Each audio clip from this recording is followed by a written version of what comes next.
Awesome. Well, hey, good morning, everybody. I think some of our Seattle weather is keeping people indoors today. Good to see you all on this rainy Sunday morning. It's good to be back. If you heard last week, I think Jason told you guys, I got invited up to Kamloops, British Columbia, to coach at a football camp up there. So it was a blast. It was a lot of fun going up there, working with some pretty darn good athletes, guys that are going to be going professional next year.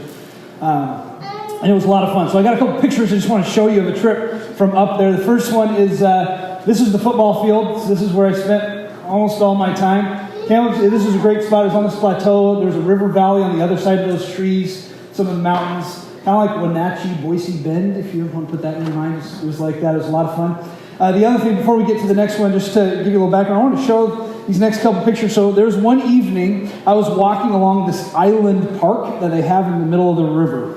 So I was walking this green belt, and I'm walking along, and I see these funky things off to the side.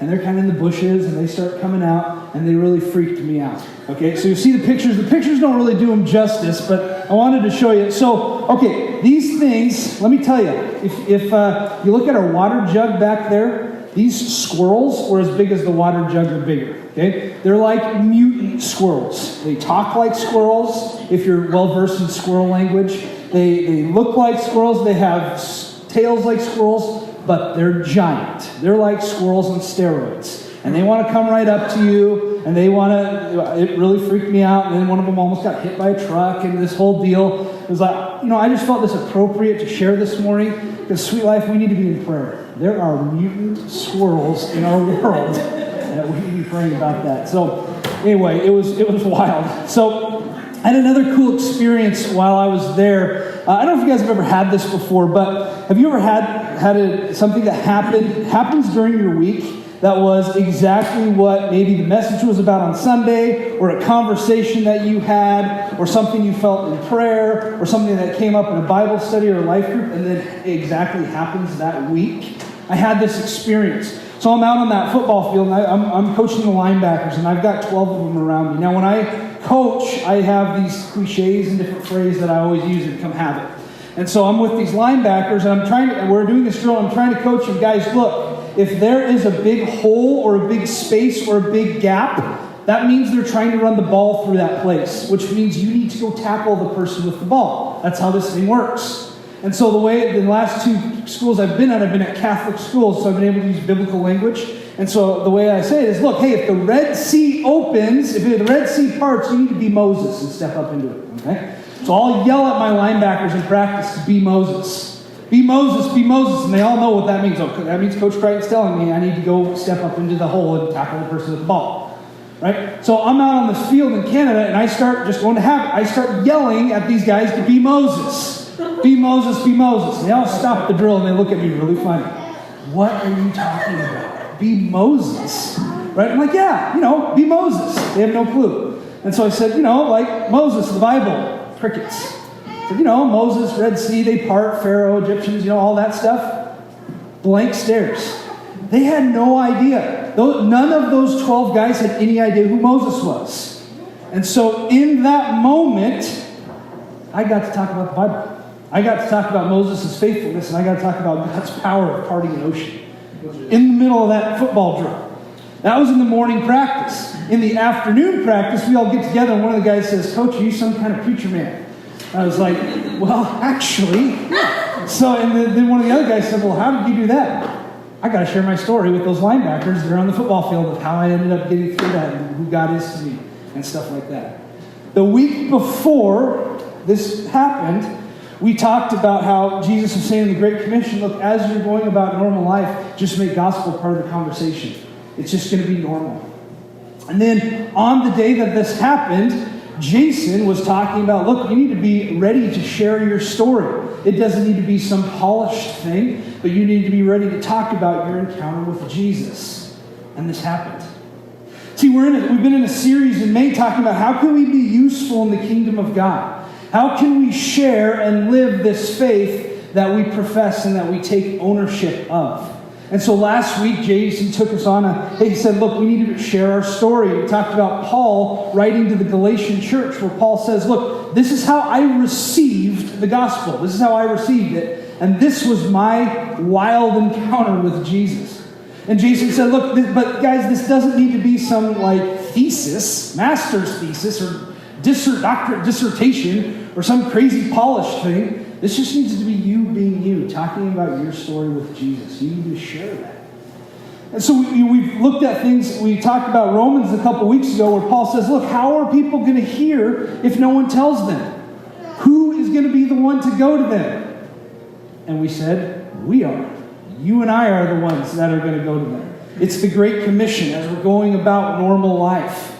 We need to be ready to share our own story of faith and be able to talk about our encounter with Jesus. So today I want to start by getting into this Bible. I want to start by opening up the book of James. It'll be up on the screen. James chapter 2, verses 14. If you want to go there with me. To get us going today. Got up there? Awesome. Thank you. It says this, what good is it, dear brothers and sisters, if you say you have faith, but don't show it by your actions? Can that kind of faith save anyone? Suppose you see a brother or sister who has no food or clothing, and you say, goodbye, have a good day. Stay warm and eat well, but then you don't give that person any food or clothing. What good does that do? So you see, faith by itself isn't enough. Unless it produces good deeds, it is dead and useless. Now, someone may argue, some people have faith, others have good deeds. But I say, how can you show me your faith if you don't have good deeds? I will show you my faith by my good deeds. You say you have faith, for you believe that there is one God. Good for you. Even the demons believe this, and they tremble in terror. How foolish. Can't you see that faith without good deeds is useless? That's what I love about James. He goes right after it. He says it like it is. He doesn't skirt around things. He doesn't beat around the bush. He doesn't fluff anything up. He says, here's the deal. Faith by itself is not enough. If you're not doing something with your faith, if you don't have actions and good deeds to go along with your faith, what is the point of having it? It's useless. Gosh, even demons believe that there is one God. And as we see in the Gospels, they acknowledge that Jesus is that God. He says, the difference between us and the demons is we do something. We live for our faith. We live for the Savior that we put our faith in. See, our life and what we do with it should reflect the faith that we have. That's how this works. Kind of the key theme today is by serving and loving those around us, we demonstrate the faith that we profess. This is so important to us at SweetLife that it's one of our core values. That we say we want to reach wide by serving and loving Walla Walla, by serving and loving this valley around us. And so we've done some of this at SweetLife. I think we can even do more. We'll talk about that in a little bit. But we've over the course of our existence, we've done some of this. A couple of years ago, we partnered with the Christian Aid Center by helping them paint one of their apartments in the Single Moms and Kids Transition Program. Joe was an excellent painter that day. All right, great time. We also, as a thank you to DeSales High School, they needed some work done around their campus. As a thank you for letting us use their campus for free, we got together on one rainy, much like today, rainy afternoon, and we pulled weeds and trimmed bushes and did all kinds of fun stuff out there on that day. Last Christmas, we partnered with United Way. They had a lot of needs for baby items, and so we did a big baby item drive. We got all this together. We loaded up, Andrew and I loaded up his van. We drove downtown to the United Way office, and we brought everything in, and they were so thankful. In fact, actually, I was just thinking about this today. I remembered one. We don't have a picture of it or anything, but a number of years ago, we raised some money for an organization in town called the Exchange Club that gives academic scholarships to kids and also buys kids school supplies if they can't afford it. So we did that. We also do things every year in November, which is fun stuff called Friendsgiving. And Friendsgiving is a great way as well to serve our community. We open this up and make it a big cafeteria. We have free food. We invite everybody in the community to come in, hang out, get to know people, and eat good stuff. By serving and loving those around us, we demonstrate the faith that we profess. So how about you? Do the works of your hands proclaim the gospel that you take ownership of? Because here's what some people say. Some people can say this, man, that's a good story. Some people might say, you know what, actually your gospel makes some sense. But you don't seem to care about anyone but those in your church or those under your roof. And that seems pretty selfish. This is actually a very common attack on the church in general, on Christians in general. Man, you're all about this, faith, believe, and you got to do these core tenets of your faith. And man, you actually have some good stories of your encounter with Jesus. But man, all you do is you hang out with Christians. You're just concerned about what happens in the four walls of your church. You're not actually going out and serving people around you. So what's the point of it then? Why should I be a part of this? Right? So the hard question for us all today is, would they say that about you? Would they say that about our church family here at SweetLife? To have kind of a transparent moment with you all, I'm not the best at this. This message is really preaching to the choir as much as anybody else. Very often, I get all wrapped up and consumed with the affairs of SweetLife Church. I get all focused on what happens here. And while that's part of the job description, that's part of what I'm here to do, man, a lot of times I just block out what's happening in the community because I get so consumed here. But what I've found is when I have done things to love the community, I've helped organize neighborhood block parties and been the one to push that, putting on celebrations for people, milestones in people's lives. When I was in Portland, there was a while there where I went downtown to work with the homeless youth in the transitional youth program. When I've done stuff like that, man, it feels good because it's right, because it's what Jesus did, and really then it's who we're supposed to be. So I asked myself, why then don't I do it more often? Maybe you've had that as well. See, in the book of Mark, Jesus said this very short but radical statement. He said, look, I have not come to be served, but I have come to serve. And that's so radical because Jesus is the Son of God. He's God in human form on earth. He's very worthy to be served. It would be very appropriate and even expected if he came and expected to be doted upon. But he flipped that. He said, no, I didn't come to be served. I have come to serve you. The early Christians, the early church, the first Christian organization grasped this. See, Jesus talked to his early followers in his last meal before he was arrested and executed. And when he's got all his disciples together who go on to become the early church leaders, what does he do? I don't know if you may remember this story. He grabs a towel, he kneels down, and he washes their feet. And then he says, you see what I've done? Now you go and do. And the early church grasped this and ran with this. So I want to take a look at a glimpse of this early church in the book of Acts. Acts chapter 2. Verse 42. Okay, I will read it. It says this. All the believers devoted themselves to the apostles' teachings and to fellowship and to sharing in meals, including the Lord's Supper and to prayer. A deep sense of awe came over them all, and the apostles performed many miraculous signs and wonders around them. All the believers met together and shared everything they had. They sold their property and possessions and shared money with those in need.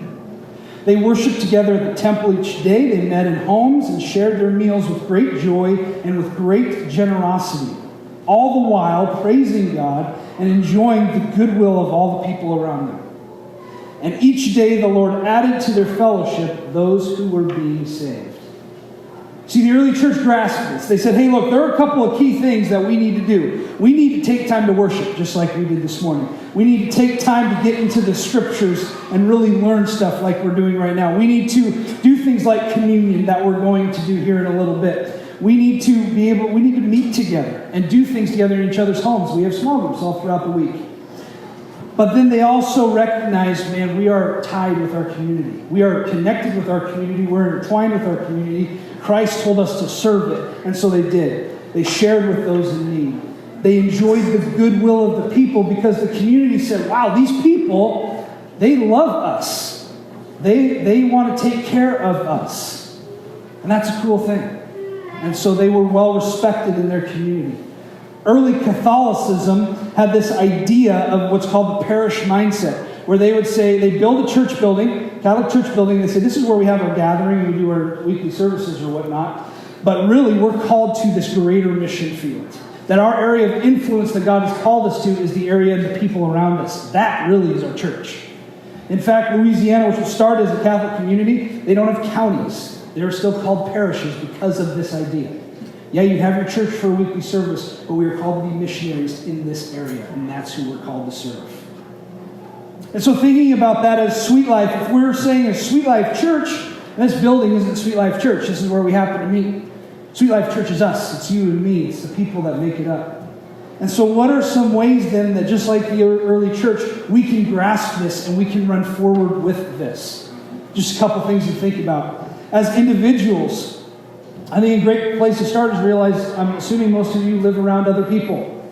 How can you love your neighbors? Get to know your neighbors. Have conversations with them. Fire up the barbecue and invite everybody around as we're starting, not today, but as we're starting to get into hotter weather, right? Fill up some kids' pools, put them in the front yard and say, hey, kids splash day for the neighborhood, right? What are some ways that you can love your neighbors? You got somebody that has a project, volunteer to help with them. For those of you that work in an office, how can you serve your office and serve the place you work at? Maybe that's just bringing donuts and coffee. Maybe that's the first place it starts. Maybe it's really getting to know people and having these conversations. Maybe you realize you've wrapped up your work, somebody's swamped, maybe there's some way you can share the load with them. There's a lot of different things you can volunteer with around town. A lot of good causes around town that need help, that need that dedication of time to it. Perhaps it's just seeing a need in our community and you being the one to fill it, not waiting for someone else to do it. How about as a church? Just some different things I was thinking about. We can support organizations like we have, and we can do drives, and we can raise money for those. We can do labor projects. There are lots of people within SweetLife that are good at those sort of things. We can help at events, come alongside what our community is trying to do. And what's awesome is next Sunday is a way that we can serve, both as individuals and as a church. See, with this food drive, partnering with the Blue Mountain Action Council Food Bank, you have the opportunity to serve as an individual by collecting things yourself, but also we've got flyers going out and telling your neighbors, telling your friends, telling coworkers, posting stuff up at coffee shops, whatever it happens to be, to get the community involved, as well as a church, because we're going to organize it all, we're going to pack it all, and then we're going to deliver it to them as a blessing. This is a step for us as a church to begin to really live out a core value of serving and loving this place. Because as James said, man, faith without action with it, faith without good deeds with it is pointless. It's useless, and James just says it. He says it's dead. Jesus came and he said, look, I didn't come to be served, I came to serve. How can we grasp that as well? How can SweetLife be like that early Christian church where, man, we are pressing into God, but we're also realize that we are connected and intertwined with Walla Walla and College Place, this valley. So I really want to challenge us this morning to think about how can we have a serving mindset? How can we be men and women for others? How can we walk this faith out? Because it not only is about sharing our story, it's not only about having these conversations, it's also about the work of our hands and serving those around us. Worship team, you guys want to come up?